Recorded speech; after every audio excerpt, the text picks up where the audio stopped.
Bonjour ladies and gentlemen et nouveaux visiteurs sur la chaîne YouTube. Ici Mr Flamingo et bienvenue pour cette vidéo critique du film d'action horreur science-fiction peut-être, La Momie, réalisé par Alex Kurtzman. J'espère que je le prononce correctement. La Momie est une nouvelle version, notamment de la saga avec Brendan Fraser et les films sortis dans les années 30-40. Ce film ici met en vedette Tom Cruise dans le rôle principal, ainsi que Sofia Boutella dans le rôle de la momie. Je me rappelle déjà plus du nom de la momie dans le film, puis je reviens de la séance, c'est pas fort mon affaire. Enfin bref, il y a d'autres acteurs, dont Russell Crowe qui joue Dr. Jekyll et Mr. Hyde. Et je sais pas les autres acteurs c'est qui dans le film, parce que ce sont des acteurs qui me sont parfaitement inconnus. Enfin bref, le film, comme je le disais, est une nouvelle version, tralali et tralala. Parlons un peu du film. Pour commencer, lorsque j'ai vu les bandes annonces, j'étais super intrigué par ce film, surtout que c'est le premier opus du Dark Universe de Universal. Le Dark Universe devait initialement être introduit aux personnes avec Dracula inédit, qui mettant en vedette, il me semble, Luke Evans, sorti, il me semble, en 2012 ou 2013. Seulement, le film a finalement été mis à part et le Dark Universe a été rebooté, puisque c'était pas officiellement une chose, avec celui-ci, La Momie. Donc, comme je le disais, la bande-annonce que j'ai vue m'intriguait énormément. Je me disais, ça pourrait être un film intéressant, surtout que j'ai bien aimé les films avec Brendan Fraser.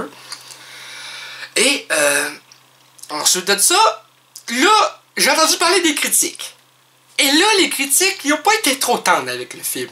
Avec un score de 32 sur 100 sur Metacritic, le film est bon, mais pas autant que ce à quoi je m'attendais.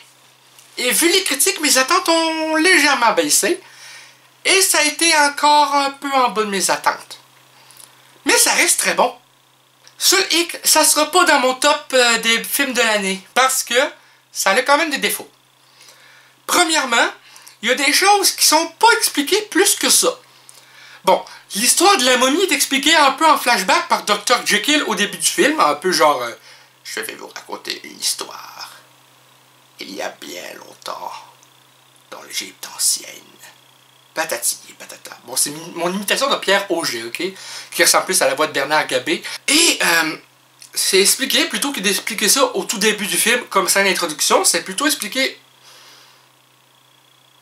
en guise d'introduction, mais en flashback.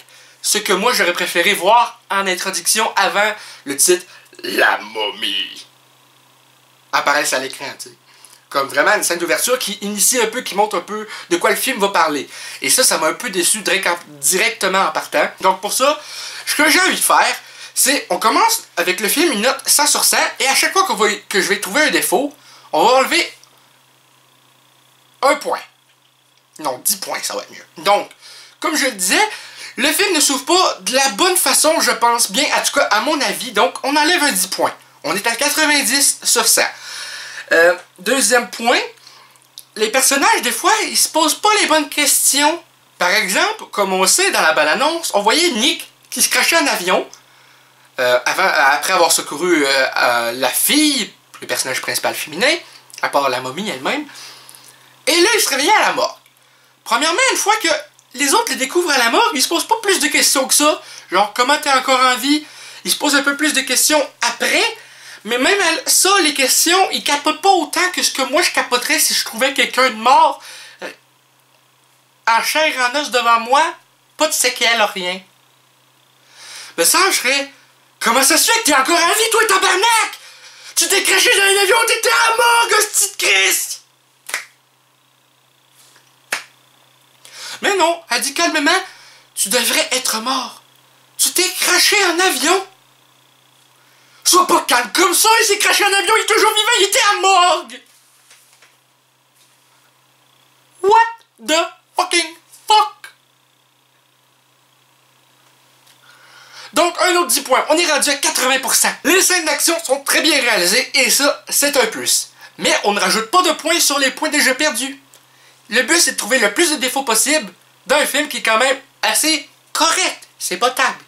Il y a des scènes où que Nick hallucine, donc Nick qui est le nom du personnage joué par Tom Cruise, et que tout d'un coup, après l'hallucination, il est complètement ailleurs. Il s'est pas déplacé plus que ça dans son hallucination. Il était dans la même place, sauf qu'il se passait quelque chose. Le moment d'après, à une des scènes, il était en plein milieu de la rue, il avait de se faire frapper par un char. Avec le personnage principal féminin, joué par la blonde assez cute. Elle tire vers le trottoir. Comment t'es arrivé jusque là, man? T'étais dans une ruelle sombre en sortant d'un bar. Donc, un autre 10 points de moins. Donc, on est à 70%. Les chorégraphies sont très bien, donc ça, j'ai rien à dire là-dessus. La musique, elle est pas mémorable. Mais j'enlèverai pas de points pour la musique. Mais j'en me donnerai pas non plus. La musique, je m'en rappelle pas plus que ça. Pour moi, c'est passé un peu inaperçu, comme si le film en avait pas du tout. Peut-être même qu'il y en avait pas, mais que m'en suis pas rendu compte. Il me semble qu'il y en avait, en tout cas, de la musique dans le film, pour des moments d'ambiance. Et, c'est un peu tout. Principalement pour les points négatifs. Pour le reste du film, les personnages sont quand même assez bien développés. Ne serait-ce par contre, un dernier défaut, l'histoire entre le personnage de Tom Cruise et la fille avec qui va être tout le long du film associé, si je peux dire. C'est vaguement évoqué le fait qu'ils ont couché ensemble à Bagdad, dans un hôtel. Je pense que c'était Bagdad qu'elle disait à la fille. En tout cas, quelque part en Irak. Donc c'est vaguement évoqué, mais il n'y a pas de flashback. Je parle pas nécessairement d'une scène un peu osée. Tu sais, où qu'on voit les tontons de la fille, ou qu'elle est au-dessus, puis non. Juste un flashback de comment ils se sont rencontrés, quelque chose, qu'est-ce qui s'est passé, comment on en est venu à la première fois qu'on voit la fille à gifler Tom Cruise. C'est juste expliqué légèrement. Donc on enlève un autre 10 points. On est à 60%. Le reste, comme je disais, les autres personnages sont quand même assez bien développés, surtout avec le début, le petit flashback centré sur le personnage de Sofia Boutella. Dr. Jekyll est quand même bien expliqué, même si on n'a pas vraiment son background. Il nous explique tout simplement qu'il est atteint d'une maladie, quelque chose, donc ça lui donne une double personnalité quand il est en monsieur Ellie Hyde, un truc du genre, parce que mais ça c'était quelque chose Hyde. Mais je me rappelle pas, j'ai pas une très bonne mémoire, désolé. Pour certains trucs, notamment les noms, je suis nul à chier avec les noms. Donc, c'est un peu ça, donc le reste, c'est quand même bien. Il y a des bonnes scènes d'action. Et j'ai pas mal évoqué tous les points positifs et les points négatifs selon moi. Donc, ce qui fait que la note finale de ce film, que je lui donne sur 100, est un 60%. Donc, c'est bon. C'est pas hyper bon. Donc, à partir de maintenant, les critiques, je sais de les faire comme ça, en donnant une note sur 100, ou une note sur 10, ou sur 20, mais je préfère me donner une note sur 100.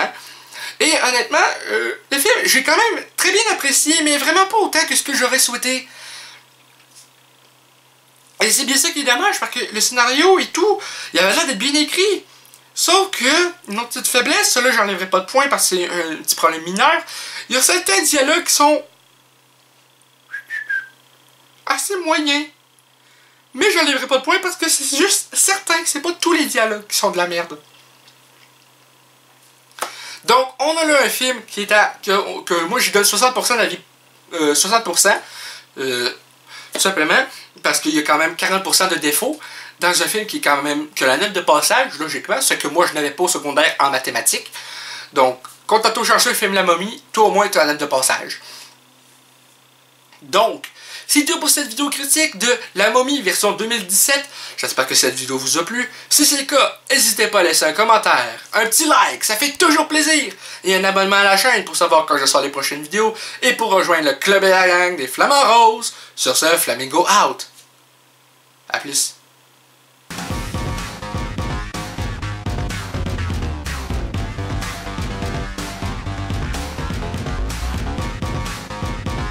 Hey le grand, c'est quoi que t'attends pour t'abonner, sacrament?